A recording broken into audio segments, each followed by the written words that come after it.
Hello everyone, ನಮಸ್ಕಾರ ಎಲ್ರಿಗೂ. Welcome back to my channel. ನಾನು ನಿಮ್ಮ ನಾಗು. ಇವತ್ತು ನಾನು ನಿಮಗೆ ಜಗನ್ನಾಥನ್ ಬಗ್ಗೆ ಒಂದು ಕತೆ ಹೇಳ್ತಿದ್ದೀನಿ. ಜಗನ್ನಾಥನಿಗೆ ಜ್ವರ ಬರುತ್ತಾ? ಹಾಗಂತ ತನಗೆ ತಾನೇ ಆರೋಪಿಸಿಕೊಂಡು 15 ದಿನ ವಿಶ್ರಾಂತಿ ಮಾಡುತ್ತಾನೆ.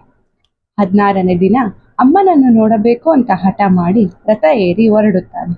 ಅವನನ್ನು ಸಮಾಧಾನಿಸಲು ಪೂರ ಭಕ್ತಗಣ ಅವನ ಊರು ಸೇರಿ ಅವನನ್ನು ಅಣ್ಣ ತಂಗಿಯ ಜೊತೆ ರಥದಲ್ಲಿ ಕುಳ್ಳಿರಿಸಿ ಕುಣಿಯುತ್ತಾ ಅಮ್ಮನ ಮನೆಗೆ ಸೇರಿಸುತ್ತಾನೆ.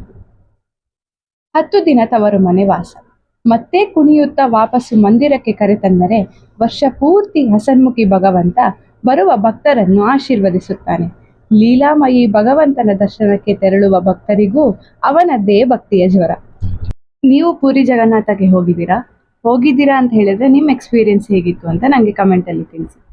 ಆ್ಯಂಡ್ ಹಾಗೆ ನಾನು ಆಲ್ರೆಡಿ ಗಂಗಾಸಾಗರ್ ಬಗ್ಗೆನೂ ವಿಡಿಯೋ ಮಾಡಿ ಅಪ್ಲೋಡ್ ಮಾಡಿದ್ದೀನಿ, ಅದನ್ನು ಮಿಸ್ ಮಾಡದೆ ಹೋಗಿ ನೋಡಿ.